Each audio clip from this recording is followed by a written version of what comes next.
Welcome everyone. This is super exciting to be here at our first of a series of nonviolence speaker series, Living the Principles of Nonviolence. Welcome to the space. Excited to have you. Little nervous to start. We're going to just say welcome to the audience that's watching online, and then I'm going to forget you're there so that I can concentrate here and not be so nervous. My name is Julie Gallegos. I'm the Associate Executive Director at Habitat for Humanity right here in Longmont, in the St. Vrain Valley. I think you probably know Habitat from the fact that we build homes. We build homes here and internationally in 70 different countries. But what you might not know is Habitat's mission is really about bringing people together to build hope and community as well. So that is equally important, and that is why we are here today. So we are going to have this speaker series. This is the first of 6 over 12 weeks because it's every other Tuesday night. And we're here to talk about the principles of nonviolence, which can be boiled down into courage, which you're here for tonight, friendship and understanding, justice, transformation, love, and hope. And I'll get into those a little bit more. What are those about? The principles of nonviolence that I just read through are really about building the beloved community. And what is the beloved community? Beloved community is a term that was popularized by Dr. Martin Luther King, and his wife and living civil rights legend, Coretta Scott King, is quoted in the Jewish Post saying, "My husband frequently used the term the beloved community to describe the kind of society in which every person was valued and where all conflicts could be reconciled in a spirit of goodwill and mutual benefit. We are struggling to make America a beloved community where all of us can live together in a climate of understanding, cooperation, unity. We have to do a lot more consciousness raising to build the great coalition of all races and cultures needed to make his dream a reality.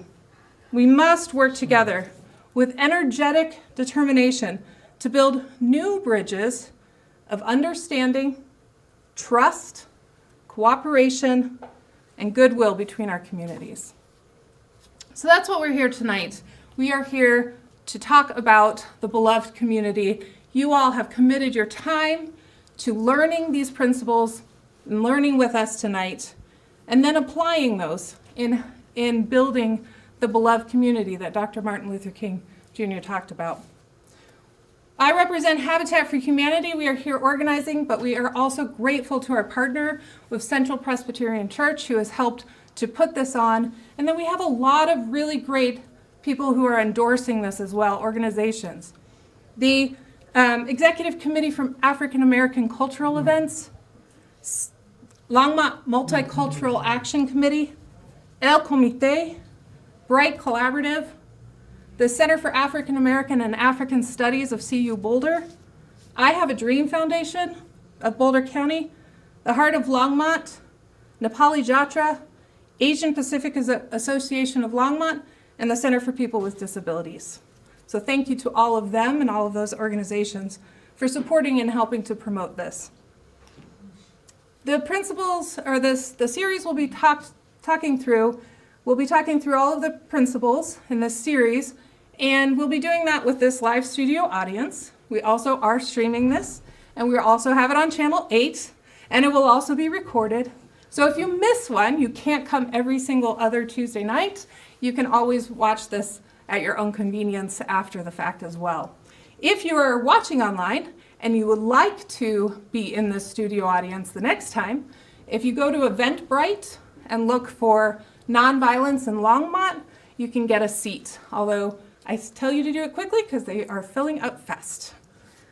We are going to have question and answer time after this. So luckily, if you're here in the audience and you have a question, you can do it. We're going to try to figure out how to also be getting those questions for people online. So if you are online, you can put those in the comment, and we're going to attempt to track those as well. So we'll see how much we can get through that. So I want to dive into the first principle, and our first principle is courage. And courage, the principle itself is nonviolence. Living nonviolence is a courageous act. This is important because it has to be the first thing. It has to be the first so we can do all of the other principles and live all the other principles of nonviolence. Because it takes courage to step out and say, yes, I'm going to do this. I'm going to do the work in the face of fear, in the face of rejection, in the face of loss. I'm going to still step out because I'm going to say that what is happening is not okay, and I'm going to have the courage to do something else. I'm going to have the courage to stand up in front of this audience in live stream about this. So this is my courage today to be here with you. But it also takes courage to go against popular beliefs or cultural norms or unjust laws. And that's what it's all about, is standing up to say it's not okay, and I'm going to do something about that. Courage is not, Dr. Martin Luther King was a pastor, and it is a Christian principle, but it's not just found in Christianity. The principles of nonviolence can be found in all the world's religions, Buddhism and Judaism and Islam. They're universal, which is a wonderful way to unite all of us, knowing that these principles are universal in their appeal and their value. So let's talk about one thing. I wanted to talk about an example from the civil rights movement, the photo in the back here.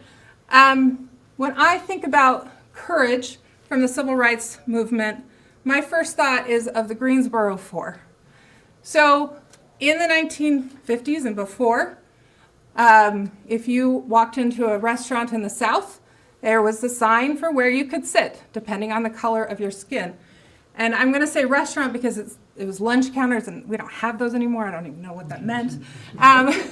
But the restaurants, and we think of that today. Can you imagine walking into a restaurant and being told where to sit? Like, this is not a cultural norm anymore. But at the time it was. It was a cultural norm. It was a law. It was a popular belief. This is where you sat. This is how it worked. And these gentlemen here from the Greensboro Four, they said, this is not okay. What is this law, this belief, this norm? It's not okay. And we're going to do something about it. And so they did sit in. And they were the first to start the sit-ins at the lunch counters in February 1st of 1960. So 66 years later and 2 days, we are talking about this still. But it took a lot of courage for them. And they didn't also just do this spontaneously. This was planned. They knew what they were getting into. They knew that by sitting and at this lunch counter, that one, they would be intimidated, harassed, but two, they were probably going to go to jail because this was a law and they were doing something to break the law. But by them sitting there and then all the other students and young people who did that, we can say a restaurant being segregated by your color of your skin, that just seems completely abnormal right now. But it was normal at the time. So that is my example for the civil rights. But that leads me to bringing it to the current time. And this is where our speaker series is going to bring those principles of nonviolence that motivated and moved the civil rights into what we're talking about today. So, Angel Sanchez is our first speaker to talk about courage. Angel is the social equity coordinator at the City of Longmont. So by the very definition of his job, he is courageously saying what is equitable in the City of Longmont to the 2,000 people that work for the City of Longmont and run our city. So just by his very job, but also by his character and by who he is and how he has shaped his life in doing courageous acts to stand up for things. So Angel was born in Tucson, but he now calls Longmont home. Attended the University of Arizona and Colorado University, has a degree in English literature and ethnic studies. And he's worked in our St. Vrain Valley School District, Front Range Community College, University of Colorado, and now at the City of Longmont. And he has done work with advocacy and civic engagement for our youth, and has shown up in being a voice for the Latina communities and immigrant communities. So please welcome Gabriel Sanchez. Thank you, Julian. Thank you, everybody. I'm going to take a quick drink because my mouth is dry, right? She beat me to the punch on courage. I'm like, let's start with the fact that I'm sitting here in front of you all right now.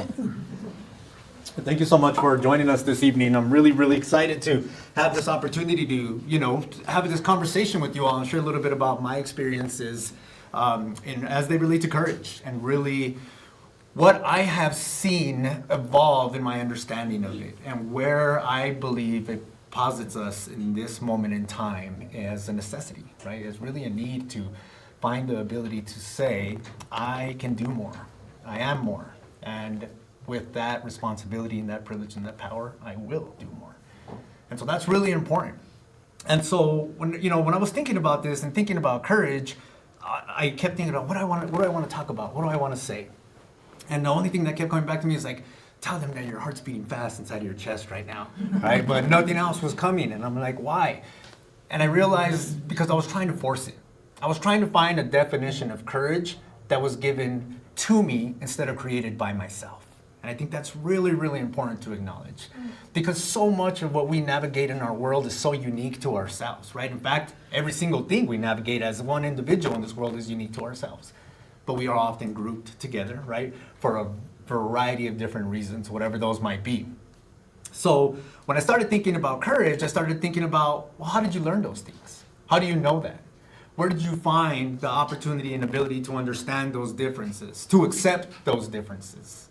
And that was a very important moment, because in that moment I realized your definition has changed over time. And that's important, because we can't always just have a stagnant approach and where we expect different results by doing the same thing.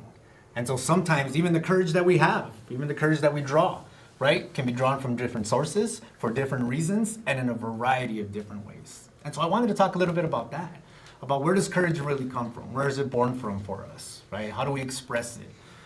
For some, it is a necessity, right, more than a decision. And I wanted to talk a little bit more about that as well.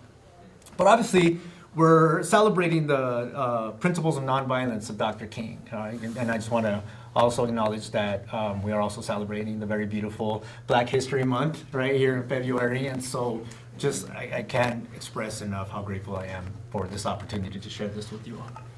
So, thinking about Dr. King and his philosophies and his teachings, and I think one of the things that really gets lost often, gets misconstrued, is what his true view of nonviolence encompassed. And so a lot of times when you hear nonviolence, it's equated to very often demonstration, right? Resistance. But nonviolence in Dr. King's vision wasn't just a demonstration, it was a way of life. It was a purpose. It was a guiding principle that you established your foundation on and pursued justice for every single person that you came across that needed it, that was impacted by it. Even further, the gentleman had the courage to also say, you, my oppressor, are also part of that community that I wish to see built, that I wish to see, liberated from pain, from suffering.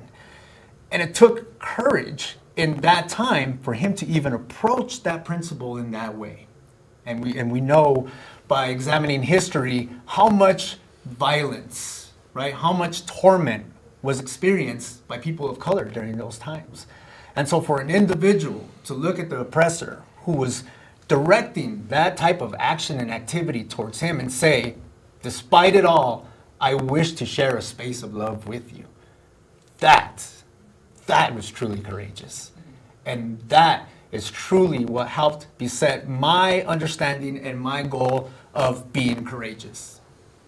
Because once upon a time, that wasn't the case.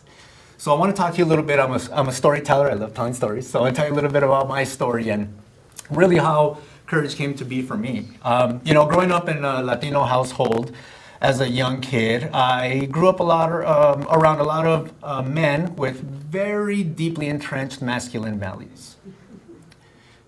Unfortunate masculine values, so let's call it what it is. For example, a 3-year-old kid falls and skins his knee, and in Spanish they say hombre, be a man. Like, I'm 3 years old, all right? I'm trying to process being a child, let alone figuring out how to be a man. I'm 42. If anybody's got it figured out, come meet me in the lobby afterwards, because we're still trying to learn what that even means, right? And so it was this embedded understanding that courage and bravery were this machismo pride, right? This badge of honor that you wore and that you had to show people, right? I remember some friends that I have and where bullying, right, came into their lives. And it was this idea that I needed to show, right, this sense of importance by belittling somebody else. And this was, unfortunately, a lived reality in that culture. Now, I don't fault my father, right? My father is an amazing man. I love him. But he was raised very differently. But then he sacrificed and went through a lot for me to have the opportunity to sit in this chair today and share this story with you. And I'm truly, truly grateful because I'll never understand that journey. I've never been an undocumented immigrant, even though I've been detained twice because apparently I fit the description, right? And so I'll never understand that, but what I will always appreciate and what I always will honor is his willingness to budge and understand the way this generation, the way my son is growing up and understanding the world is different than not only the way I've understood it, but the way I've been delivering it to him.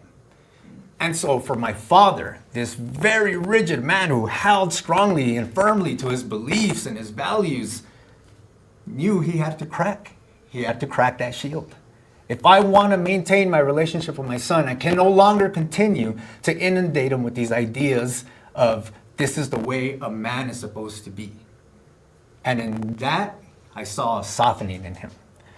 Right? And not a softening of, oh, he wasn't a proud man or this anymore. No, it was an understanding, a reflection, a self-reflection that he was never really taught to do, that was never exposed to him. You don't share your emotions as a Latino male. You bottle them down and you'll figure it out later, right? But that wasn't the case. And so when I saw that from him, it gave me even more hope and opportunity to keep going forward and say, I'm headed in the right direction. I remember when I was a kid, I was afraid to do anything. My cousins, they would go out into the desert and explore and wouldn't come back until the sun set and the street lights came on. And I wouldn't go because I was afraid. Of what? I didn't even know yet. I just knew I was afraid. One day, one uncle of mine pulls me to the side and says, hey, dude, you gotta go hang out with them. He's like, be like Batman. I'm like, Batman? So do you know what Batman's afraid of? I said, I don't know, the Joker? He said, no, he's afraid of bats. And he became one. You have to become the things you're afraid of, he said to me.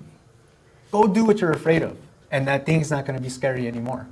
Maybe not in those words, there's some more colorful language in there, but you get the gist of it. And for whatever reason, that conversation in that moment just penetrated me. And I understood that in order to not be fearful, I needed to conquer fear itself. I needed to go do the thing that I was afraid of. And I did as a kid.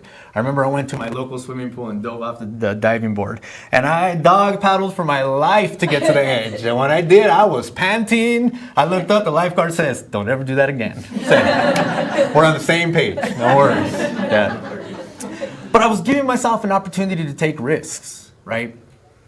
And as I grew older, those risks started to become misconstrued by this will and desire to be, popular, to fit in, to a culture that at the time in my life and in the community that I was raised in was riddled by gangs, drugs, and violence.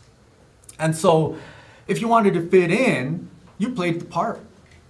And so I took this idea of courage facing fear and created fear out of conditions that I never had to confront in the first place, because I was putting myself in positions that were putting me in danger.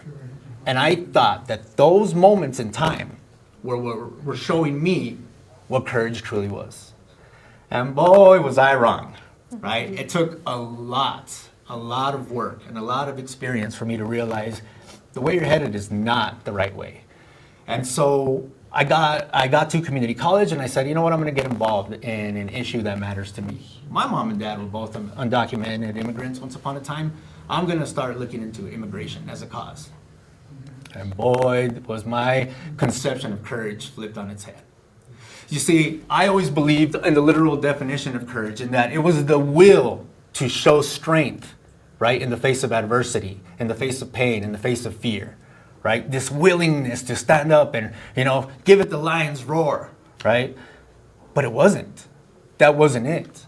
I was very, very confused, right? Because I was trying to express something that I wasn't or didn't really want to be, as this misconstrued idea of what courage truly is.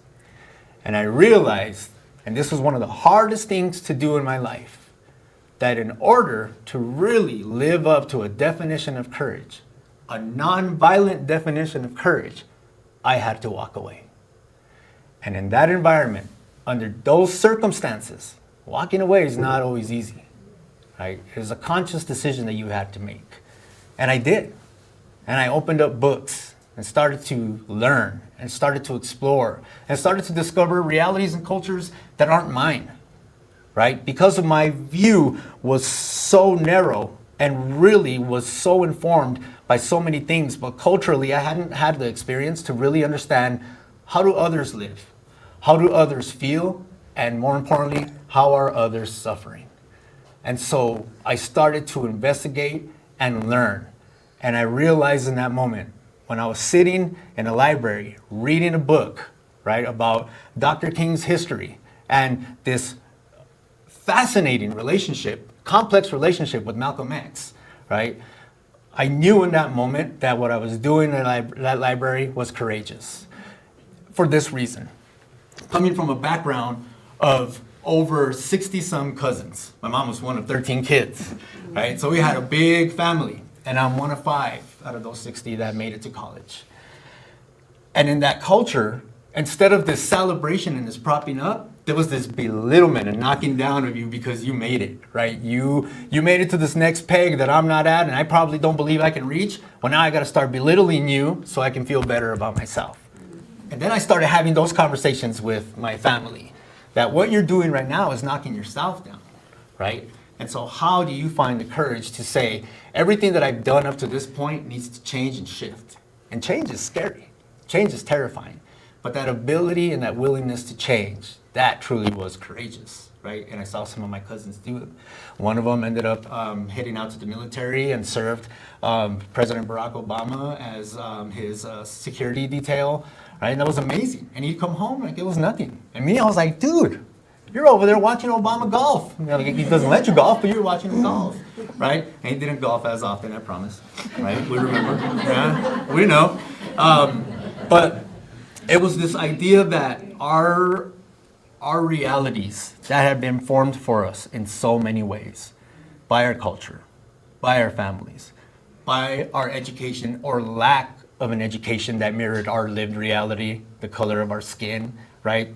The accents in our language, right? All these things that created this perfect storm to create this narrow path that you never believed you could break out of. And to be able to say, right, I took the path less followed, was courageous, because you didn't know what you were going to find on the other side. We didn't have those mentors. None of my family, I'm first gen, none of my family had gone to college so they can explain to me, here's what it's like. I remember I went to college, my dad didn't know what to do, and without money, he went and bought me a computer that I didn't need. And I never had a computer, but now I had a computer that I didn't need, and I was just so touched by it, because that was his understanding of what he needed to do as a dad in that moment. And it was a beautiful thing. But that really started to change all my perception, so that when I got into a higher learning institution, which is really important for us to also acknowledge, right? That in itself for so many people is a courageous act, because higher learning institutions, unfortunately, historically have disenfranchised people of color, right? And so going into an environment that doesn't reflect you, doesn't reflect your beliefs, your values, your upbringing, your culture, not only does it not reflect it, but in so many instances exists in spite of it. And to walk into that space at the University of Colorado Boulder, which, my gosh, was a culture shock for me, right? I grew up in the south side of Tucson. They used to call it Little Mexico, Little Mexico, because, right, it was our music, our language, everybody looked like me. And then I went to Pearl Street one day and I was like, this is different. This is different, right? But I got an opportunity to be a student there as an adult, and I remember thinking to myself, I don't think I'd have survived here had I walked in through these doors when I was 18 years old. Because I hadn't had the lived experience. I hadn't had the self-reflection that needed to happen, that deep, personal, and often painful self-reflection that really brought me out of that shell to say, hey, you can be different. Despite what anything or anyone around you says, ultimately you can be different. And that change took a lot of courage. Moving to this city and staying here, raising a family, took a lot of courage, right? And these are all privileges that I had. And so then I got involved with immigrant rights. And then I realized courage isn't always an act of will. Sadly and unfortunately, we have seen conditions created in this world that have caused courage to be an act of necessity, an act of sacrifice. To live courageously in a moment where you didn't ask to, but because of your existence and the circumstances that have been created around you, you're forced to. I'll give you an example. I will never know the fear of driving to a grocery store to buy food for my children. I'll never know that fear. And undocumented immigrants who showed up to meetings, who went to the Capitol to advocate, right? Who got up and were the loudest in the room sometimes, don't have a choice. They have to. They are forced to be courageous for the love of their families, for the need of their families. And so as we think about courage, it's so extremely important for us to recall and remember that there are nuances to this reality, to what that experience truly is, what it truly means, what it costs somebody to live up to that definition. And it's so important for us to see that in each other and acknowledge it in each other so that we don't expect that the next person I get to meet is going to display their courage in the same way that I've been taught or that I believe is right. But I can share my conception of courage or where that was born from, and maybe it inspires somebody, maybe it motivates somebody. I can tell you that people's courage and my opportunity and ability to witness it is what helped mine evolve. Watching my mom holding her head in her hands at the kitchen table late at night, trying to figure out where am I going to find another dollar for these bills. My mom and my aunt conspiring to find a way to help their undocumented friend so she can continue to help cleaning houses to provide for her family. Endless rows of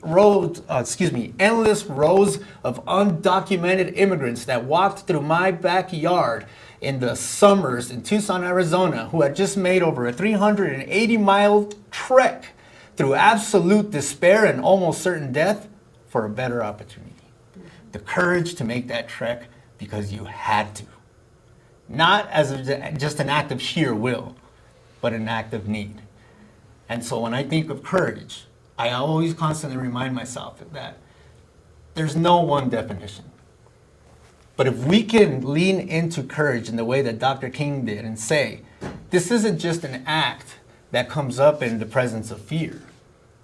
This is an absolute way of life, a way to live, a way to approach, a way to be honest, a way to encourage, right? And quite frankly, a way to find strength. We've seen, even in nonviolent action recently, people lose their lives. And it's a tragic thing. And let's remind ourselves that at a time when these conceptions of nonviolence were really being born through the civil rights movement,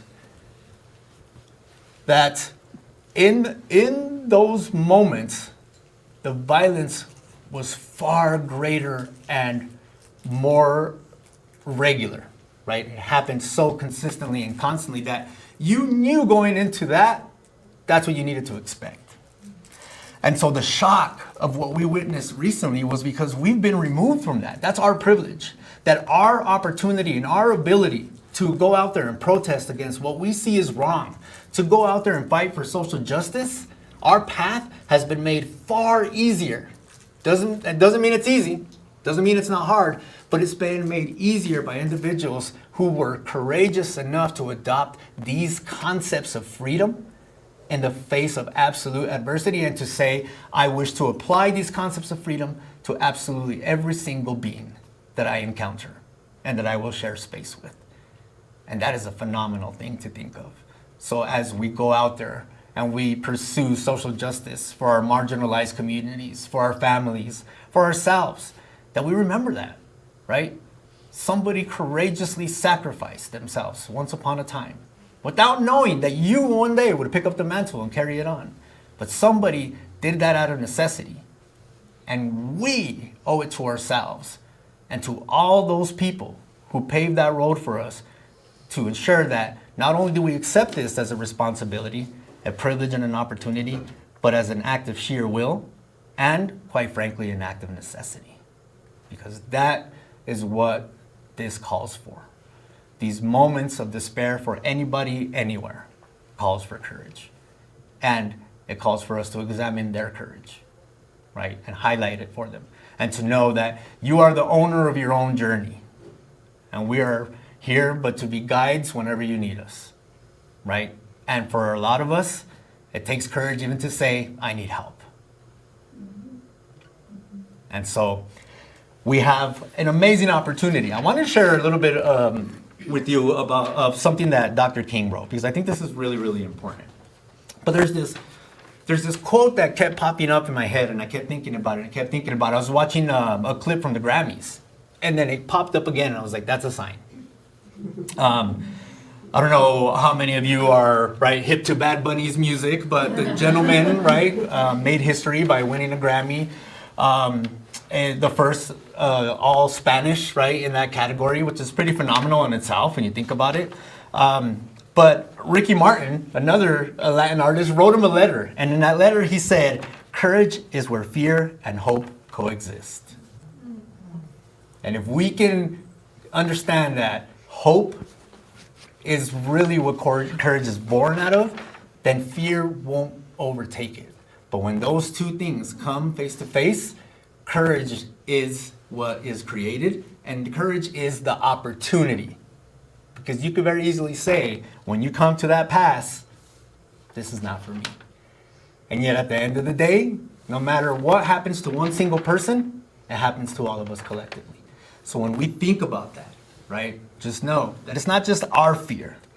It's not just our hope, but it's the fears of the people we live next door to, It's the hope of the people that walk in and out of our homes every day, It's the people that we work with, the people that we see in our communities holding up a piece of cardboard asking you for change because they're down on their luck.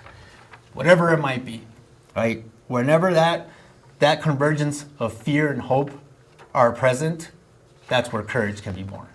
And it's on us to make that decision. And I think for individuals who understand that, there's an inherent risk, to being courageous in the face of adversity in the way that we've seen recently, and absolutely in the way that Dr. King and all the leaders of the civil rights movement, experienced it. And he had another line that really hit me, and it said, "I may not get there with you, but we as a people will get to the promised land."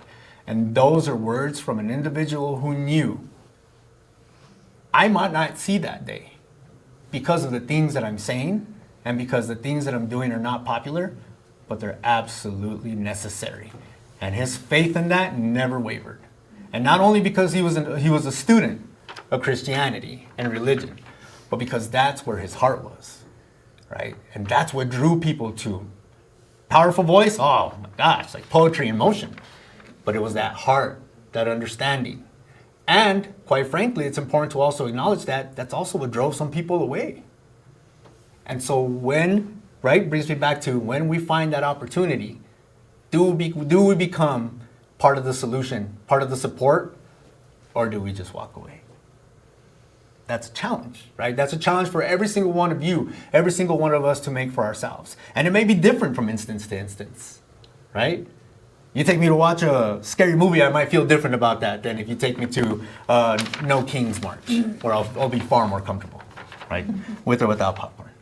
I want to share with you this, and then I'll take a break here. Maybe we could do some questions. This is from The Only Road to Freedom by Dr. King, May 4th, 1966. This is my guy right here, Leo, my son, born May 4th, 2015. There are many people who very honestly raise the question of self-defense. This must be placed in perspective. It goes without saying that people will protect their homes. This is a right guaranteed by the Constitution and respected even in the worst areas of the South.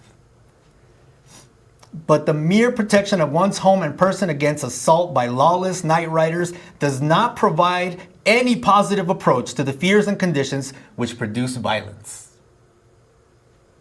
In a nonviolent demonstration, self-defense must be approached from quite another perspective. One must remember that the cause of the demonstration is some exploration or form of oppression that has made it necessary for men, and I will add people, women of courage and goodwill, to demonstrate against evil. And I'll leave you with this. I must continue by faith, or it is too great a burden to bear, and violence, even in self-defense, creates more problems than it solves. Only a refusal to hate or kill or to put an end to the chain of violence in the world and lead us toward a community where people can live together without fear will we realize this. Our goal is to create a beloved community, and this will require a qualitative change in our souls as well as a quantitative change in our lives. And so, as you set forth on your journey, wherever it may take you, remember that in so many instances in life, we're going to have the opportunity to be courageous.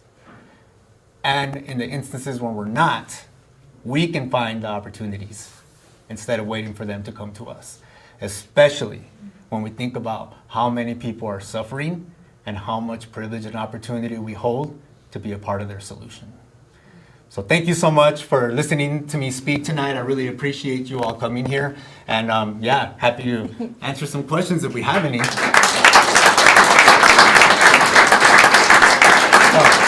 Dr. Pepper. Thank you. We have some questions from the audience, and somebody's going to maybe be tracking online. But do we have any? Crystal's raising her hand back there. No questions. No yet. questions I see one yet. back there. I'll ask a question. Thanks for the talk and the sharing some about your personal life. Thank you. Thank you for being here. Yeah, as your content.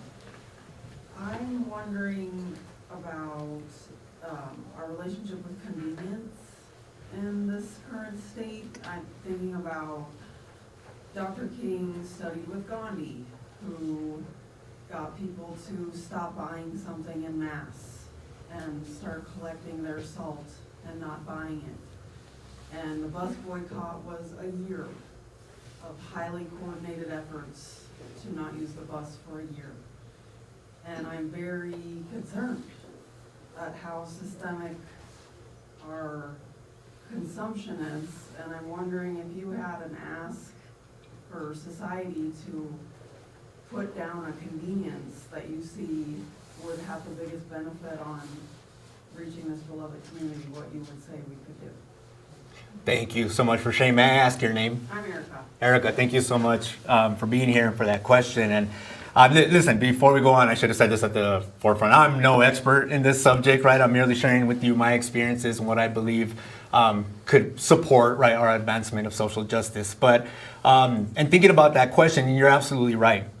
And it's an interesting thing when you think about, like, to give you an example, the LA blowouts of the 60s, and where students walked out of their high schools, right, for weeks, right, if not longer, to say we're not being given equal access to education. We're not asking for special things, we're asking for access to education, right? I think about living in Tucson, Arizona, and the ban on ethnic studies at the Tucson Unified School District, and this very beautiful demonstration that happened, right? High school students walked out of their school, community met them at a park, and organically just marched right down the streets, and people came and joined from everywhere. It was beautiful, and it was one day. And the next day on the news, the story was, protesters litter grounds. That was the story the news went with, right? And I remember thinking in that moment, where do we go from here? What now? That was so beautiful, and yet that feeling has not been prolonged. And there's been this very intentional attack to redirect the attention from what were we there for in the first place, to say, right, look at what they've done. And so when I think about that, I often ask myself is, how do we recapture that understanding and willingness to sacrifice, right? And to hold steady and prolong that. And that's a difficult thing to do, right? Because we've become such a consumer society and we're constantly bombarded, right, with consumerism, right? That sometimes we start to believe ourselves, this is necessity, right? I don't need that Kit Kat bar when I go to Safeway, but something in my brain told me I do, right? And I know that's a silly example, but you get the gist of it. Is that we have developed this recognition of convenience to the point that it inhibits our ability to fully recognize how resourceful of a human being am I. And I say that for this reason. My grandfather, we had a desk, and it broke. And he's like, and we're gonna throw it away. He's like, that's perfectly good wood. I'm like, what are you gonna do with it? And he made a shoebox, a real nice looking shoebox, right? So you come and we put our shoes there, and then that thing over time it broke. So we were gonna throw it out. I said, no. Give the scraps to your tata, as we call my grandfather. Give your scraps to your tata. All right. So I took them to him, and he made my sister a very pretty jewelry box. I'm like, dude, right? We recycled, we shared, right? I can't even recall the last time one of my neighbors asked me for a cup of sugar. Maybe to turn the volume down, but not for sugar, right? So you have a point there in that is something that we need to examine and explore with more intention, right? Not just a curiosity to say what is, right? Why is that the case? But to say, how do we recapture that level and type of resistance so that prolonged impact shows how much we are an integral and important part of this society. I don't know that answers your question fully, but that's the best I can offer right now. Take your grandfather's example. Yes, right? Recycle, reuse, and share, right? Oh, you should have seen when I discovered Longmont Free Cycle. Is that still a thing? Longmont Free Cycle, forget it. I was like, okay, we don't need this, but it looks cool, right? Consumerism. Here I am, convincing myself I need more stuff. I need to clean my garage is what I need to do. Thank you for your question. Appreciate it. Other questions? From the audience, from online? There's a hand in the back. I can't see your face, but. So here's, I can tell you a great story about a dreamer as well. But we've had just a wonderful contractor, okay? Two different groups of people. And he's Latino and a citizen, but we don't know how many of his workers are undocumented or whatever. And when a lot of this started developing a couple of years ago, we told them we will help if there's any, we didn't interrogate as to the status of any of their workers, but asked, we would be happy to help in any way, help get an immigration lawyer or whatever. What would you recommend talking to somebody? And then the other, we have a next door neighbor whose wife is a Mexican citizen, but is married and has a passport and everything, but is not a U.S. citizen. And we sense there's a lot of fear there. How do we speak to these individuals to develop some courage, to develop that hope that you spoke of? Yeah, thank you for your question. I'm sorry, can you remind me your name? Miguel. Miguel, thank you. I'm Michael. Michael, thank you. Thank you, Miguel. Yeah, that's, wow. And I don't know that I necessarily have a direct answer for you. And I apologize for that. But I'll say this. One of the things that I had to learn or unlearn was this desire to be a supporter, right? To the point where I felt like I need to stand up and fight for you. And then I started making decisions that I thought, right, were in line with what's needed for you. And that never came from any of the undocumented immigrants that I was working, including my mother and father. And so I recognized early on that it really needed to come from them. Not just an ask for help, but a guidance to what do you need, right? What impacts are you experiencing? How can I leverage my privilege and opportunity on behalf of you? Aside from casting a vote, which I will happily do every time for you. But how do I do that, right? And so what I found myself doing was that instead of approaching folks directly like I'm some kind of superhero and saying, hey, I'm here to help, right? I'm gonna save you. I had to humble myself and say, you can't save anybody.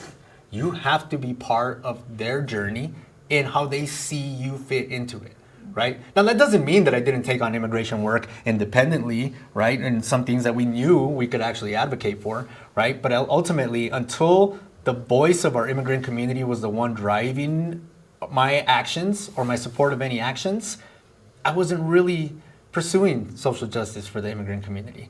Now, I know that doesn't answer your question, but I guess what I'm trying to say there is sometimes that help and support may be misconstrued if it's not being expressed directly, right? And so if these individuals have expressed a direct need, I would venture to guess that they've opened up a door for you to provide some resources, right? And say, hey, there's some organizations that you might be interested in taking a look at, right? But I will caution on making the mistake of assumption, right? The mistake of assumption and presuming that somebody may be undocumented if they're not, right? Or they have some type of permission or permission to be here, right? For example, I don't consider any single one of my DACA recipient friends, families, neighbors, whatever it may be, right? I don't consider them not to be undocumented because they've not been given an opportunity to say, I don't have to fear anything. They've been given a pass with an expiration date, right? And so just by thinking about that, right, it's like, okay, who am I making an assumption of that's here undocumented and who actually accepts that definition? That's my definition, not theirs, right? Somebody who has DACA may look at me and be like, I'm not undocumented, I have DACA, right? And that's their personal preference. But I think the biggest thing there is being mindful and careful about, am I making an assumption on somebody's need without direct information from that individual that tells me that that's the case, right? And sometimes patience itself is an act of courage, right? And so I unfortunately don't have a solution for you. I don't know these individuals, and I couldn't speak to you to say, here's how you should respond to individuals that you've experienced. But I think if they've opened that door and you have an opportunity to connect them with the resources, then that's amazing. So yeah, again, I don't have a full answer to your response, but that's the best I can offer. Any other questions from the audience? I see another hand in the back. All I see are hands. Anel, thank you, as usual, inspiring. To use your thing with Batman, a superhero that's human, right? So, much like yourself. What do you do when the crossroads of hope and fear are also then being dragged back by despair? How do you recharge yourself? And I know you can't tell us how to do it for us, but how do you do it? Because I've known you for a long time, and times have not gotten better since I first met you. But you still bring the inspiration, but I also know that you're human and that that's not something that you just live in 100% of the time. How do you recharge yourself? Thank you, my brother. That's Good Mark question. Harbin, by the way, one of my bestest friends. I love Mark. Thank you for that question, Mark. I'll pay you your 20 outside for all those nice things you said. And again, I think just like we talked about courage having nuance, right? There's so much nuance, and I think it really just comes down to that recognition. For me, it's recognition. It's like, okay, how much of that despair am I holding, and how much of it do I need to hold, right? And I don't mean to say, oh, I can excuse myself from some of this because I have the privilege not to worry about it, but to say there are others who don't have that, and so I need to take some of that, right? With that understanding and recognition of, I'm only gonna take what you're giving me, what you're asking me to carry, right? So at the end of the day, it's not the load that breaks us, right? It's the way we carry it. And so when somebody can help us carry that, right, that in itself could feel like a relief. So for example, there's an undocumented family here in Longmont, right? Living in this despair of like, I don't even want to walk outside my front door, right? It gives an opportunity for us with privilege to say, what do you need? Let me go get it for you. Where do you need to go? Let me give you a ride there. Whatever it might be, right? And so for me, it's always been not getting stuck in that despair, but recognizing and leveraging the privilege that I have to realize you don't need to be stuck in this. You have an actual opportunity, right? Not without barriers. I'm not going to sit here, right, and just say, oh yeah, I can do whatever I want whenever I want. No, barriers still exist. My skin's still brown, right? But at the end of the day, right, I'm a homeowner, privilege. My kids have all the clothes they need and food, privilege. And so how fair is it for me to internalize so much despair when it doesn't even equal the despair of somebody who may not even realize that's what they're living in, right? And so I have to constantly remind myself of, yeah, you got to take a moment and pause, right? This is heavy stuff, right? Fighting for social justice is heavy, right? We're talking about principles of nonviolence that had to be adopted. Like somebody had to say that out loud one day, right? And so really just thinking about the fact that I have opportunities and I can leverage those opportunities. And when I do take a step back, remembering there are some who can't, right? There's some who just don't have this ability to say, you know what, I'm just going to take a break from this fight, right? Because they might not be home tomorrow, or their kids might not come home, whatever that might be. That's a terror that I'm never going to understand, right? And so when I think about that, I just remind myself, no matter how much despair there might be, my love and commitment for people's ability to live wholly as themselves, right, absent of fear, allows me to overcome that in that moment, whatever that might be. But absolutely, you got to take some breaks, right? Watch a Batman movie, right? Read some comic books, watch some football, soccer. But it's true. We've got to find those self-care spaces, and then how do we create those self-care spaces for the people who don't have them, right? And how do we become a part of their opportunity to just and let the stress just release, even if only for a moment, right? I have a pinched nerve in my neck, and the physical therapist, I'm like, she has me stretch my neck, and she's like, it's just a momentary relief, but oh my gosh, that momentary relief, right? And I know that's extremely different, right? But sometimes just being able to breathe when you're stuck in that despair, oh, that could be a huge, huge difference in how you keep advancing. Yeah. Talking to people too, community. Yes, talking to people and community. And look, Find those people. I meant to share this as part of my presentation, but sometimes I get going and then I'm tangents. But one of the things that I think is really important is recognizing how people have been given this unique power that has been used, in my personal opinion, in the worst way possible. And that's the opportunity and ability to reach millions of people at any given moment in time, right? Social media, right? It takes courage to be honest and truthful. It takes courage to admit when you're wrong, right? And it takes courage to walk away from somebody that you have to recognize is not there for an honest, right, conversation, but it's just there to make you feel bad about what you believe and what they believe is right.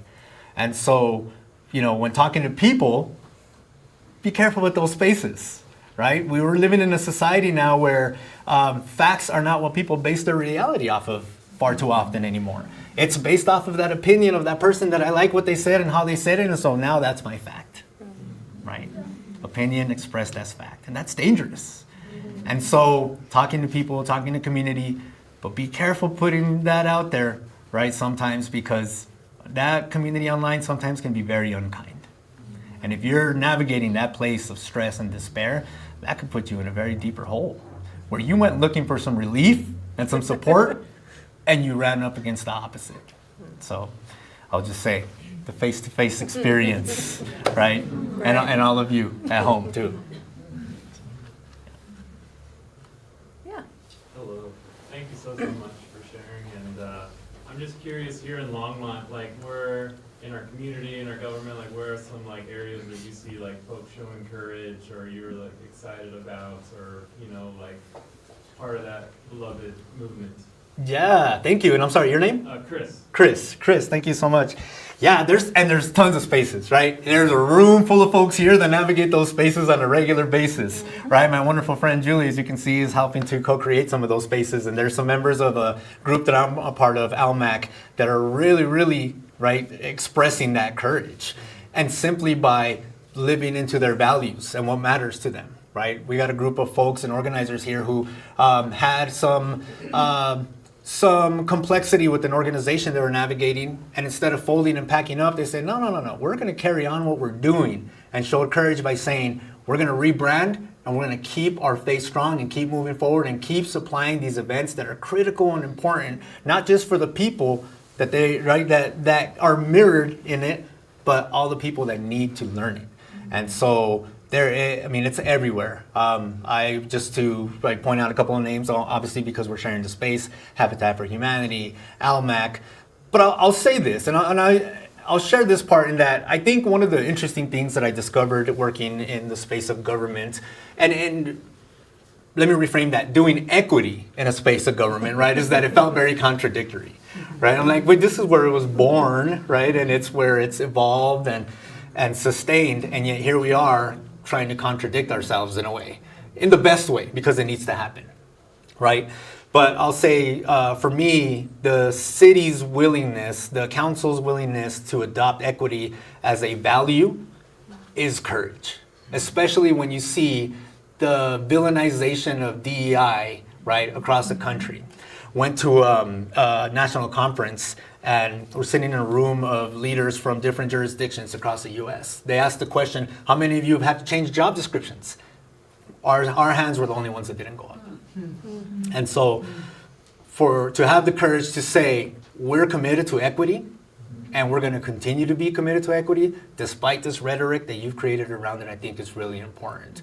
And so when I look at the opportunities that the city offers, right, and these amazing folks that are doing this amazing work out of it, those are the spaces, right? That's the courage that has been inspiring me since I've had this opportunity, but definitely there. And I would say anybody, and you don't have to be a part of an organization, but anybody willing to lend their voice around the issue of immigration right now, as we see it's a very hot topic.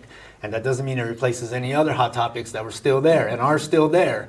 But right, the way we're seeing it play out, anybody that's willing to lend their voice to that, right, that's an act of courage. But there are organizations that you can join and be a part of. And so I'll say that there's this uniqueness to Longmont in that we live, and I'm going to call it for what it is. We live in a pretty sheltered space, right, and in the reality of what a lot of folks are experiencing. And that's the truth of it. And some of that truth lies in the fact that these folks in this room, Julie and so many more out there, also were a part of creating that. Right, and so that's important to acknowledge too. But yeah, it's really just saying, where are people suffering, right? And I'm willing to sacrifice my time, my knowledge, right, my space to help support these folks. Then by that, you don't need to be tied to an organization to be courageous or to be heading in the right direction in terms of social change and justice. Yeah. Thank you. Glenda. Angel. Yes, ma'am. You rock. Thank you so much. I appreciate you. It's so inspiring to Thank you. hear you. We've interacted together. I'm not crying, my eyes are sweating. Thank you. It means a lot to Thank me. you for your courage, and thank you for your powerful message. Thank you so much. I appreciate that. A lot. And that means a tremendous amount coming from you. You are definitely one of my heroes and somebody that I absolutely admire. And just thank you for what you've done for this community, because it's more than events. They really have created a space for people to feel welcome and to know that they can be a part of that change. So that means a lot to me. Got a question from the online. Ooh, online. Okay, so Thanks, folks. This question comes from Vicki. How do you process the disappointment of supporting someone who has taken advantage of your kindness, compassion, and courage? Yeah. Ooh. Wow. Yeah. And speaking of courage, I think in some instances it takes courage to continue to support a process and where you've been wronged. And I'm again gonna call it for what it is. I've been wronged by my vote so many times, right? And then I had to learn and take a step back and say, why? Why, after I put my faith in you as a leader, have I not experienced those things that you were telling me one day, right? And so one of the things that I've begun to do is remind myself there's a complexity to this, right? I remember a gentleman by the name of Barack Obama once upon a time, right? Defied odds to become, right, the first black president ever ever elected, excuse me. Well, nominated and elected, but ever elected. And so this is an individual who had the passion, the courage to create a lot of change. And yet he didn't have the support that he needed for that change to come to fruition. And despite the lack of support, still, right, created programs that, right, still offered a little bit of what he wanted to give. And so that's not to say that this individual was going to save us all. That's not what I mean to say. What I mean to say is that sometimes an individual's approach is limited by the circumstance that they're navigating, right? However, I've never accepted that as a pass for an individual not to stand up and do what they promised and said, right? Because at the end of the day, if your goal is to continue staying there, instead of maximizing the time that you have and be courageous to make some decisions that might not be popular but can shake up the status quo, then we need to find somebody who is, right? At the end of the day, that's the reality of it. And so we can be wronged by folks, but we can't give them our power and say, oh, I put my faith in you and you let me down, I'm just gonna go ahead and give up. No. That's where we need to be courageous and, right, we need to pick ourselves up and keep moving forward, right? And I will say that I firmly believe that the leaders, the folks sitting in this room, are the leadership and representation that's needed, right, in those spaces. Because far too often, this system, right, systemic system of elections is also curved in a way that the voices that we need the most don't even stand a chance to get into that ballot box, like on the ballot, for us to check their name on the ballot box. Right? And that's just one example, and I'm using politics as an example because I feel like that's where we get shorted quite frequently. But I think it's really just taking an opportunity to say, what other aspects are at play here that would cause that individual to, right, act in such a way? But also, what is that individual missing that didn't give them the will or courage to say that? And to be honest and open about that. Right? And to not be comfortable with, oh, I got to play the game, right? People aren't playing games out here. People are suffering. And so we can't be playing. You have to commit to what you commit to, and your courage has to hold you steadfast to that commitment, right? Not a re-election, but an opportunity to do something different than what was done before. Hi, I'm Angela, and I'm not really sure how to ask this question. It's more of Okay. a topic than a question. Okay. But could you talk a little bit about, in your intro, you were talking about Dr. King and how he found the courage to love and honor, well, I wouldn't say honor, but love and somehow try to pray for or have forgiveness for people who wronged him. And I'm Sure. thinking of people who are, ICE and whoever else you want to kind of put in, like in the vitriol that's going on in the country and things like that. So, and I think a lot of us have family or know people in the community, live near folks who might have a very, very different idea about how things are going in this country than we do. And can you just talk a little bit about how to open ourselves up and maybe have some compassion or some understanding for people who are coming from a very different perspective and maybe a perspective that's causing a lot of pain and damage? Yes, look, I'm happy to attempt to speak to it, and at the same time, just know that I have a lot of work to do in that space myself, right? Anger, for me right now, is at an all-time high and seeing what I'm seeing. And again, it's that practice of trying to put yourself in somebody's shoes. Now, I've never said this out loud until right now. This is the first time I'll say this out loud.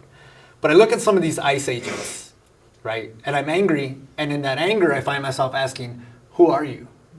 What caused you to put that jacket on, right? Was it the history books that all come out of Texas, right? Was it that? Was it the fact that you were sitting at home one day struggling to feed your family and had no other means, and then you saw an ad that said, hey, come join ICE and make money. And then you went and did this thing that, right, whether you wanted to or not, you're doing it now because that's what's going to get you an opportunity to defeat somebody. Now, I don't know if that's anybody's reality, but that's where I choose to gravitate to, is that I don't know the story of every single one of those individuals, right? And forgiveness in itself is courageous, and forgiveness is hard, right? Forgiveness is hard. And it's going to take a long time for me to be able to forgive a lot of what's been done, right, to our communities. And yet I know that that's where I need to get to if I don't want that poison, right, weighing me down. If I don't want it to live in me, I know that I need to do that, if for nobody else, for myself, and for my children to have the best version of me in their lives, right? Because if I internalize every single aspect of that, and I'm not willing to show some type of, lack of a better term, grace, and I use that word loosely right now because of what we're seeing, right? But it really is that sense of compassion and empathy to say, what's caused you to be there, right? And so many people in their lives are walking around broken and don't even realize why, right? For the same reasons that for me, right, for some people, for the same reasons that for me as a young man, right, didn't cry because I was supposed to be a man. And instead I internalized all that and it popped in another unfortunate way. And so I try to remind myself, of that. And again, I try to remind myself that violence and hatred, no matter who directed at or how deserving I want to believe they are of it, is poisoning me just as much as it is poisoning them. And so at the end of the day, I won't give them that power. That's something I know I can hold for me. I can teach my children to love as opposed to retaliate. Yeah. Thank you for your question, Angela. Appreciate you. Thank you. I think you just summed up the beloved community there. Yes! Be a part of our beloved community. You already are. Are there any other questions? That was a really good one. I don't know what time it is. I have no watch up here. Somebody have to. Okay. I think we might be over. Are we over time? I have no idea. Well, look, I can hang out with you all night. I'm sure some of you might have other places to go and things to do. But look, reach out. Let's hang out, right? Let's have coffee. Let's talk. Tell me your story. You know, you got to hear some of mine. I want to hear yours. And that's what we need to do more frequently and more often with people who don't walk in our circles, who don't look like us, who don't talk like us, right? And go with an open mind and an open heart and go to learn, right? People that are different from me have changed my life in the most phenomenal and beautiful ways, and many of them are sitting in this room right now. One of my most wonderful and trusted friends who I love dearly, she hated me once upon a time. We didn't like each other. And now I can't even imagine my life without her, right? Because we got to know each other and we saw each other. Yeah. So enjoy the beauty of the diversity that we have here in Longmont. And if we can do that, then we truly have the hope of creating a beloved community. Or enriching a beloved community, because we already have one. Right? And thank you so much all for being here tonight. We appreciate you. I hope you get a chance to come and listen to some of the other speakers, some amazing leaders on there. So I really hope you get a chance to listen to them too. And yeah, I hope you have a chance to continue these conversations amongst yourselves, with your families, with your friends. And I hope if nothing else, it gives you a little bit of hope to take with you. I know that seeing all of you here has filled me with hope, and I'm absolutely going to take that with me. And so I'm just really, truly grateful for you all, because whether you know it or not, your presence here is giving me a gift, and by extension, my children and anybody else that I have the privilege and opportunity of serving. So thank you so much. You're always going to be a part of me, you know, and I'm really, truly grateful and appreciative. So. And thank you to you, Julie. Thank you.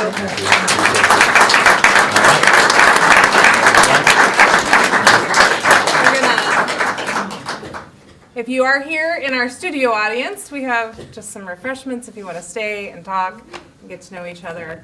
And thank you all to everyone who watched us online. You're gonna remind me what I said, 'cause